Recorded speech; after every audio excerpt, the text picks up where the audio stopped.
रविवार का दिन यह व्रत आने के कारण इसे रवि प्रदोष व्रत कहा जाता है। प्रदोष व्रत हर महीना का दोनों पक्ष की त्रयोदशी तिथि को रखा जाता है। एक समय सबर प्राणियों का हितार्थ परम पवन भगीरथ के तट पर ऋषि समाज द्वारा विशाल गोष्ठी का आयोजन किया गया। इस सभा में व्यास जी के परम शिष्य पुराण बेचता सूत जी महाराज हरि कीर्तन करते हुए पधारे। सूत जी को आते हुए देखकर सैनिकादि 88,000 ऋषियों मुनियों ने खड़े होकर दंडवत प्रणाम किया।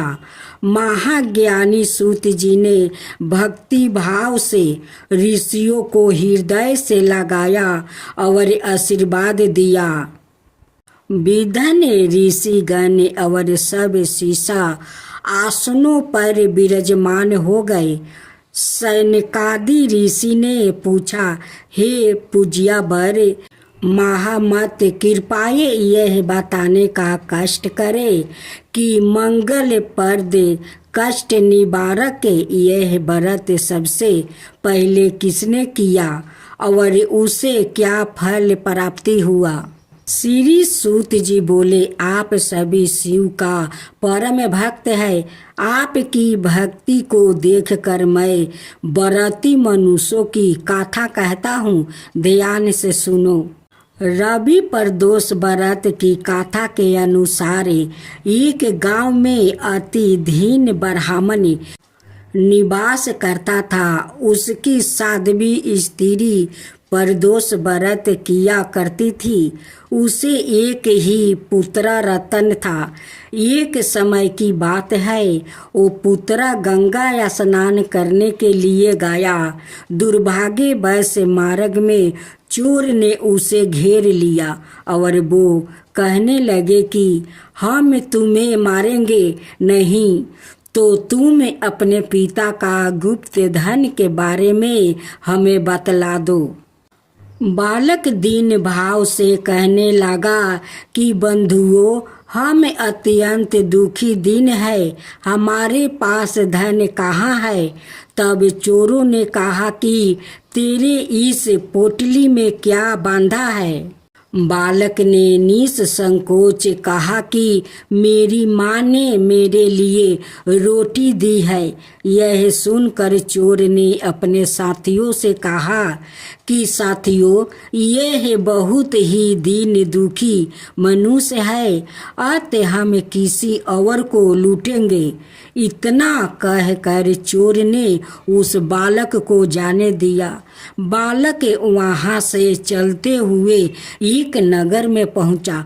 नगर के पास एक बरगद का पेड़ था। वहाँ बालक उसी बरगद के वृक्ष के छाया में सो गया। उसी समय उस नगर के सिपाही चोरों को खोजते हुए उस बरगद का वृक्ष का पास पहुँचे और बालक को चोर समझकर बंदी बना लिया। राजा का पास ले गया। राजा ने उसे कारावास में बंद करने का आदेश दे दिया। ब्राह्मणी का लड़का जब घर नहीं लौटा तब उसे अपने पुत्र की बड़ी चिंता हुई। अगले दिन प्रदोष व्रत था। ब्राह्मणी ने प्रदोष व्रत किया और भगवान शंकर से मन ही मन अपने पुत्र की कुशलता की प्रार्थना करने लगी। भगवान शंकर ने उस ब्राह्मणी की प्रार्थना स्वीकार कर लिया। उसी रात भगवान शंकर ने उस राजा को सपने में आदेश दिया कि वो बालक चोर नहीं है, उसे प्रातः काल छोड़ दे, अनाथ उसका सारा राज्य वैभव नष्ट हो जाएगा। प्रातः काल राजा ने शिव जी की आज्ञा अनुसार उस बालक को कारावास से मुक्त कर दिया। बालक ने अपनी सारी कहानी राजा को सुनाई। सारा वृत्तांत सुनकर राजा ने अपने सिपाहियों को उस बालक का घर भेजा और उसके माता पिता को राज दरबार में बुलाया गया। उसके माता पिता बहुत ही भयभीत थे। राजा ने उन्हें भयभीत देखकर कहा कि आप भयभीत ना हो, आपका बालक निर्दोष है। राजा ने ब्राह्मण को 5 गांव दान में दे दिया, जिससे कि वो सुखपूर्वक अपना जीवन व्यतीत कर सके। भगवान शिव की कृपा से ब्राह्मण परिवार आनंद से रहने लगा। अंत जो मनुष्य रविवार प्रदोष व्रत को करता है, वो सुख पूर्वक और निरोगी होकर अपना पूर्ण जीवन व्यतीत करता है और उसके जीवन में खुशहाली आती है। एक बार पार्वती जी ने शिव जी से पूछा, मृतक लोग पृथ्वी पर मनुष्य इतने दुखी क्यों है? जगत जननी अपनी संतानों को निरंतर दुख और कलेश में घेरे देख कर दुर्वृत्त थी। इस पर शंकर भगवान बोले, प्रिया, मनुष्य के दुख का सबसे बड़ा कारण है उसकी परिनिंदा करने की आदत है। प्रत्येक व्यक्ति दूसरे में कमियां ही कमियां देखता है। उसे सामने वाला व्यक्ति हर परिस्थिति में गलती ही गलती है। भगवत भजन के स्थान पर परिनिंदा में ही लीन रहता है और अपने आप को महान और निष्पाप सिद्ध करने में लगा रहता है। इस बात को सुनकर पार्वती जी कुछ बोली तो नहीं, पर सहमत भी नहीं हुई। भोलेनाथ उनकी शंका को समझ गए। बहुत दिन हो गया है, कहीं घूमने गया हूँ, चलो पृथ्वी पर घूम कर आते हैं। शंकर भगवान ने देवी का मन बहलाने के लिए कहा। इस प्रस्ताव से पार्वती जी बहुत प्रसन्न हुई और तुरंत तैयार हो गई। पति के साथ घूमने जाने का अवसर था, इसलिए उन्होंने सुंदर सुंदर वस्तु पहने, खूब श्रृंगार किया और लवणीयमयी तरुणी के रूप में शिव जी के समीप आई। पर यह क्या, शंकर भगवान जैसे थे, जहाँ थे वही वैसे ही बैठे हुए थे। पार्वती जी थोड़ा नाराज होकर बोली, क्यों, क्या चलना नहीं है? आप अभी तक तैयार नहीं हुए? भगवान शंकर पत्नी का मनोहक रूप देखकर प्रसन्नता से उन्हें निहारते हुए बोले, मैं तो आज एक वृद्ध के रूप में पृथ्वी पर घूमने जाऊंगा। यह बात पार्वती जी को पसंद तो नहीं आई, पर पति के साथ घूमने जाने के उत्साह में उन्होंने कोई बहस भी नहीं की और शिव जी की सवारी नंदी बैल को चलने का आदेश दे दिया।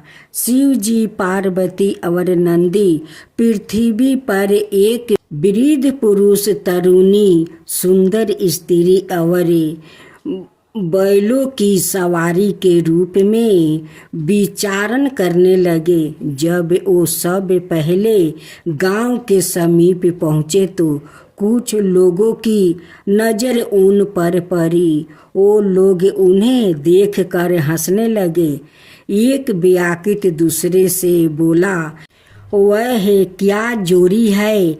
दूसरा आगे बढ़कर बोला और उस पर से अकल तो देखो, सवारी साथ में है फिर भी दोनों पैदल चल रहे हैं।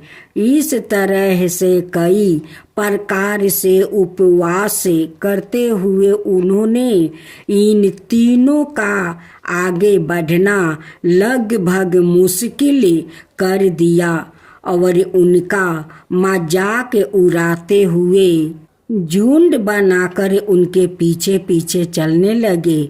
उस झुंड ने अगले गांव तक उनका पीछा किया। अगले गांव में प्रवेश करने से पहले पार्वती जी ने शिव जी से कहा, लोग मजाक उड़ा रहे हैं, ऐसा करते हैं आप नंदी पर बैठ जाइए और मैं पैदल आपके साथ चलती हूँ। जैसी तुम्हारी इच्छा कल्याणी। मध्य मध्य मुस्कुराते हुए भोले शंकर अपनी भारी भार काम देही के साथ किसी तरह नंदी पर विराजमान हुआ। पर यह क्या, पिछले गांव जैसा ही स्वागत इस गांव में भी उनका हुआ। लोगों तरह तरह के ताने बिरीद के रूप में भोला बाबा को देखने लगे। आपस में लोग बातें बनाने लगे, कैसा बूढ़ा है, कोमल सुकुमार स्त्री पैदल चल रही है और आप आराम से सवारी कर रहे हैं। कलयुग है भाई, कलयुग है। मन चलो ना तो देवी का चलना ही दूबर कर दिया। किसी तरह भीड़ से बचते बचते यह तीनों गिरते पड़ते गांव के बाहर पहुँचे। अब की बारी देवी की थी।